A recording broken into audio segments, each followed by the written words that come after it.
Read with Renee Talks. I wanted to share with you this morning, wounded but worthy. I want to start off by reading the scripture, Luke 8:43 through 48. And a woman having an issue of blood 12 years, which had spent her living upon physicians, neither could be healed of any, came behind him and touched the border of his garment, and immediately her issue of blood stopped.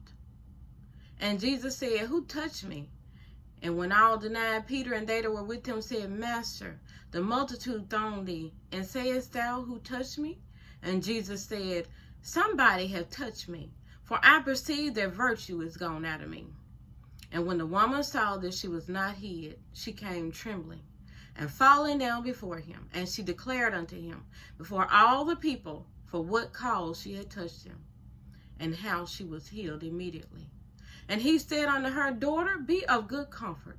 Thy faith hath made thee whole. Go in peace." I just want to tell you a story about me.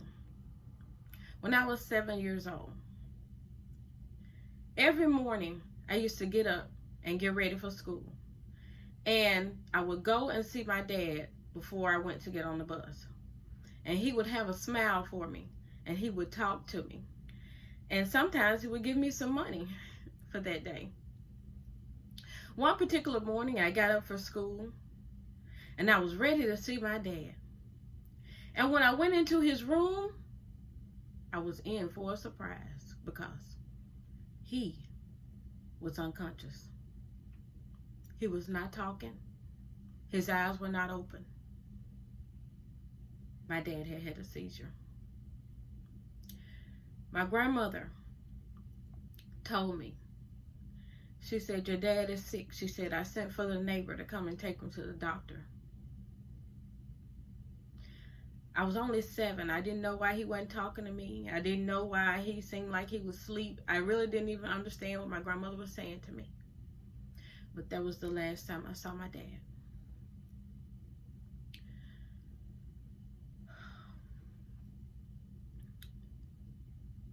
As an adult, I've been praying and asking God why I'm so insecure. I've been asking God, why do I have some trust issues, and what's really going on with me, because I've always been fearful. Fearful of speaking in front of people, fearful of making new friends.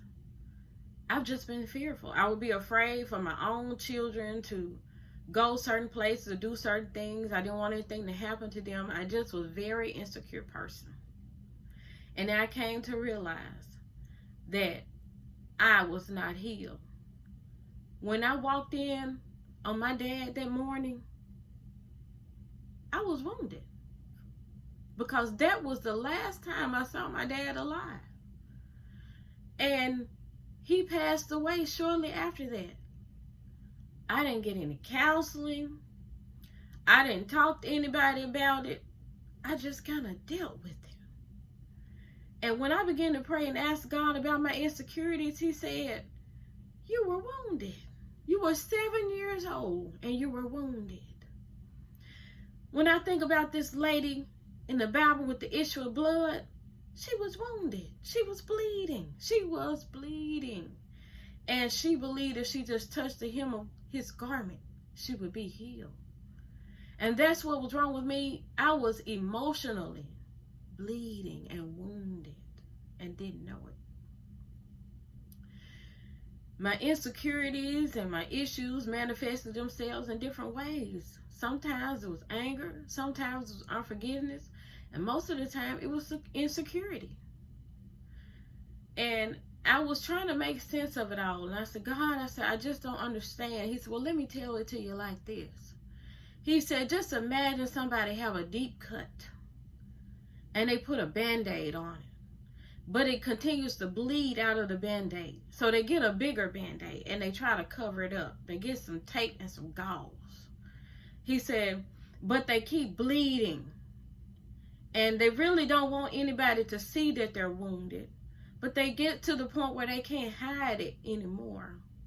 He says, and they try to cover it up on their own. And what they do, they try to get, sometimes they might get drink alcohol, and sometimes they might turn to drugs, or they might have anger issues, and it might manifest itself in different ways. He said, but he said sometimes they might try alcohol to bandage the wound, and sometimes they might try drugs to bandage the wound, and sometimes promiscuity to bandage the wound.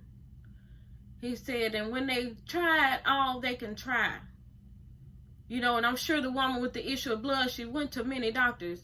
And when you've done all you can and you see that you can't fix it, the drugs don't fix it, because when you're sober, you remember. And then the alcohol don't fix it, because when you come back to yourself, you remember. And if we just have the faith to go to Jesus, if we could just reach out to Jesus, if we could just have the confidence to reach out to him and the faith, then he'll heal our issues. He'll heal our broken hearts. He'll bind up our wounds. God is able. Somebody's hurting today. Somebody's wounded today. And I'm encouraging you. You're wounded, but you're still worthy. You might have been covered up with alcohol. You might be an alcoholic, but you're still worthy of healing. You might be the drug addict, but you're still worthy of healing. Don't let anybody stop you from going to touch Jesus, to touch the hem of his garment. You know, they tried to get the woman with the issue of blood. They tried to get her to leave. They tried to tell her to, to go back. I'm sure they were trying to tell her she couldn't touch Jesus. But she kept on reaching for him. She kept on till she got near him. And she kept on till she touched his garment. And she received her reward. She received her healing. Don't let anybody tell you, because you're alcoholic, you're not worthy to be healed and delivered of Jesus. Because he accepts everybody. He said, all ye that labor and are heavy laden, come unto me, and I will give you rest. And he will give you rest. And not only will he give you rest, not only will he give you rest, but he'll heal you. He'll deliver you. He'll sustain you. You're worthy. You're wounded, but you're worthy. And not only are you worthy, but you have destiny inside of you. Get to God. Stop trying to fix it yourself. Go to God and let him heal you. And let him bind up your wounds. And then he's going to send you out. And he's going to send you out to help somebody else along the way. Fulfill your destiny. Fulfill your purpose. Don't let your past hold you back. And don't let it hold you down. Because God is able. God is so able.